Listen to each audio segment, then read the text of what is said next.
Jerry Bruckheimer must have been like, yo, let's run it back. And the crew or cast, technical people behind the scenes were like, yo, what part? And he was like, yes.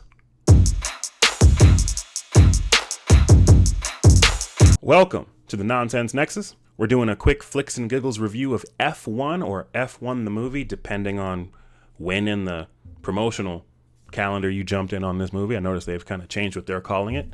I'm X, and I go to the movies all the time, and Reed doesn't. She's not playing the game today. So let's talk about this movie. Hopefully I can help you make a decision on whether or not to see it just by sharing my thoughts and some of my opinions on what happened. If it's helpful, I appreciate a like. Comments are also always appreciated. So let's get into this review of F1. I've put the full cast and whatnot in the description just to save a little time.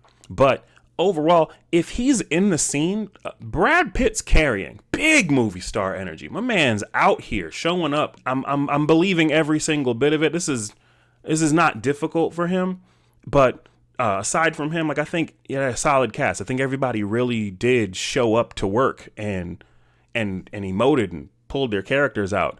I'm gonna talk more about that, but it was good feeling from start to finish in what performances were doing.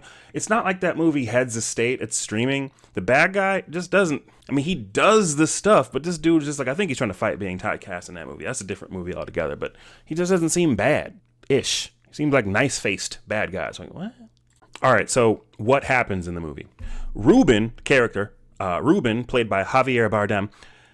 He has a Formula One team, and he's on the cusp of it getting sold. His team is not doing well. They haven't podiumed at all. They're not winning races. The board is unhappy. So he's trying to keep his team. And in order to do so, he reaches out to his friend, Sonny, played by Brad Pitt.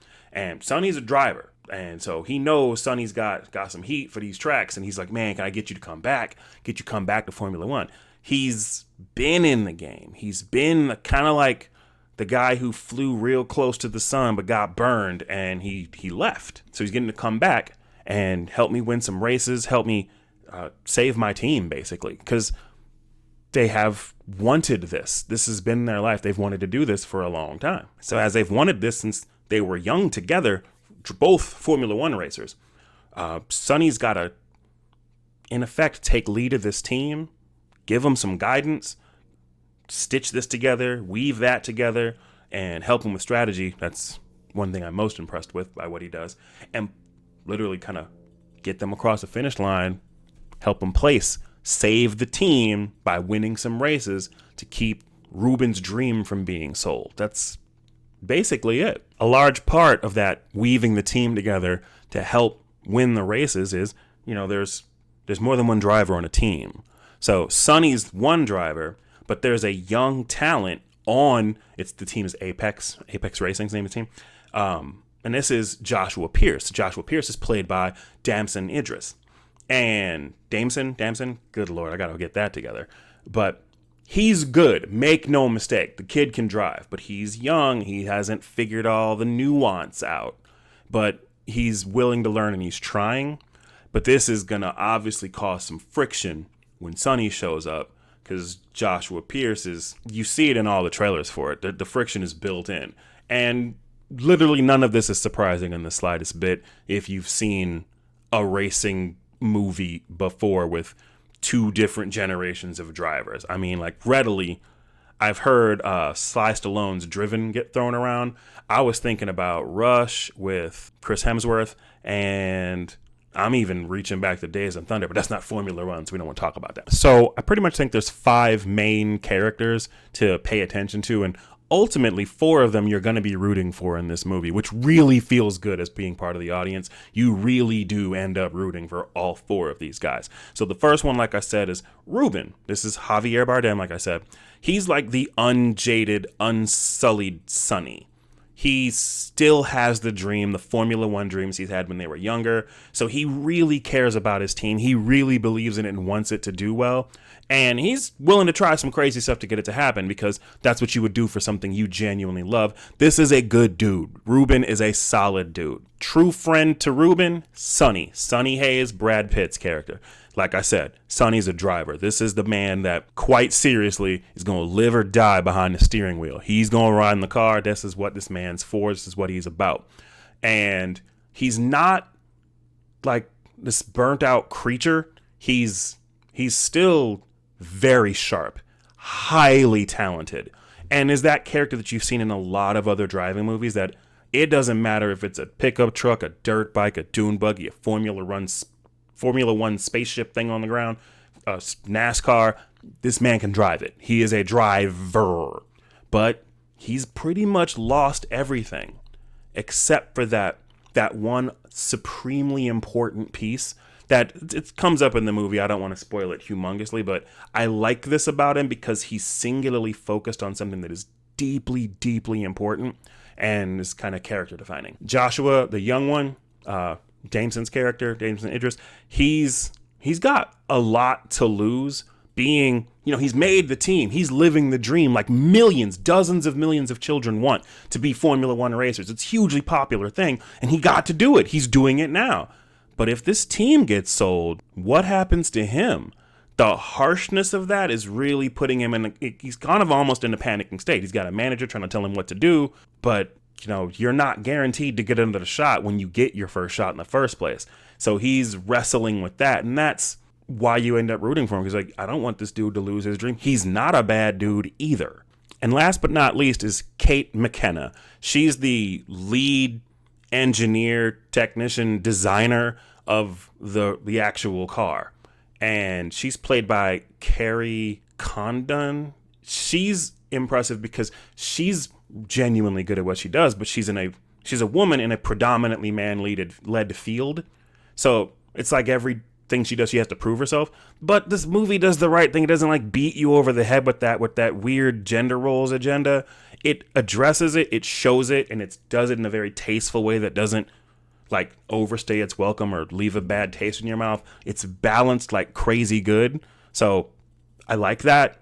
And she's a reasonable character, and she's got a very, very level head, but she's also trying too hard in a lot of ways to do kind of like what she's supposed to do to make this car work. So when you give her some inspiration or a reason to kind of think outside the box, the gears start turning a different way. And that's part of the effect Sonny has on all of them on this team. Kerry then made sacrifices and kind of gave some stuff up in a real way in her life, leading up to where we're at in the movie now. And that's what made me say, oh yeah, you right on. Go ahead, do your thing, girl. I like this. And the fifth character, you're not rooting for him, but this is like the bad guy. I don't want to say too much about him because I think it would be a significant spoiler, and I don't like spoiling things, but he's so obvious. And it's oh, okay. But that's just the point I want to make about this movie. It's not particularly complicated. It's very straightforward. I feel like we've seen this before, but that's what I think Jerry Bruckheimer knew what was happening here. I'm going to produce this.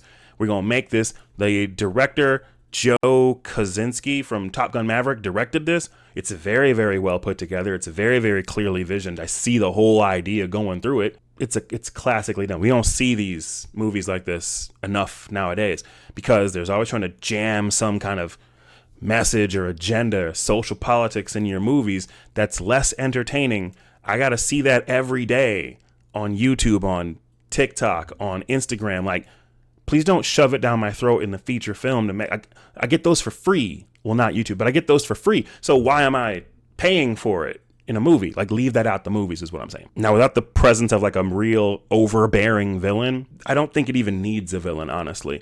The stakes are the villain to me in this movie. They were enough. The pressure and the conflict and friction within the team and between the two main drivers, between Josh and Sonny, that is enough to overcome in this movie, I think, to create, enough drama to play with. So that's why I feel like dropping the villain guy in there, I'm using the term villain loosely here, was just oh yeah, figures, but it's not necessary. I think the whole machine worked without it, but I don't know how to make a movie properly.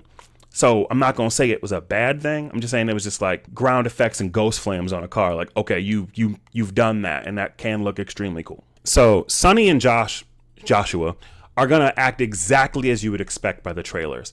They're gonna butt heads. They're not even gonna make any illusions about it. It's just gonna go right for it. And that's pretty by the numbers. It's not unexpected. What was unexpected is obviously Sonny's return to the Formula One is going to have you thinking, is he going to be good and just be great for no reason? And there's going to be jealousy and envy and put the young guy in his place? Or is he going to need to, get the rust off of his own gears and kind of get the machine working again and need the young dude to help pull him up so they can work on the same level? I'm glad it didn't do anything that predictable. Sonny is clever and he's tactically brilliant in this movie. And it makes for some really cool, thrilling, interesting stuff as they play fast and loose with Formula One rules. It makes for a really good show for everything happening on the track.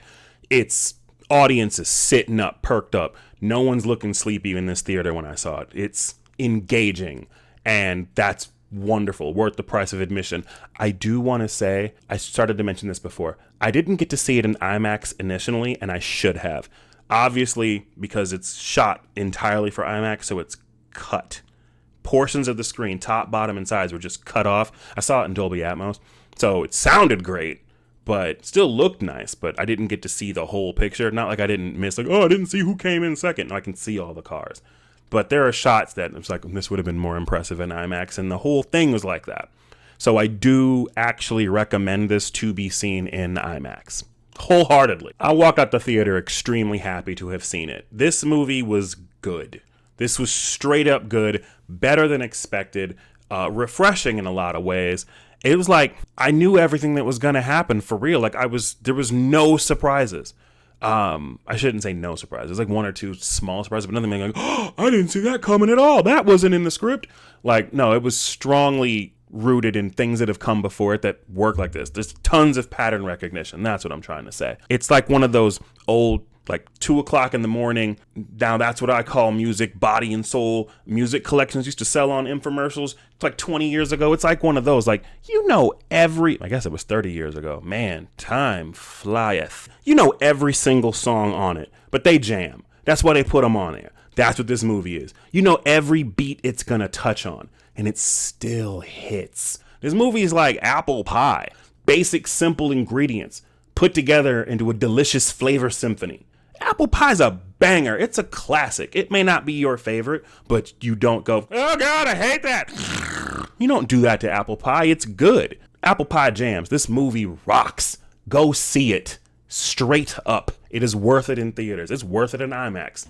Even though IMAX costs $11 million or whatever, go see this movie. It's delightful. Thank you for tuning in. I really enjoyed this one. I think anyone that watches it will too. And I think the rest of the internet agrees. Have a good one. I'm out.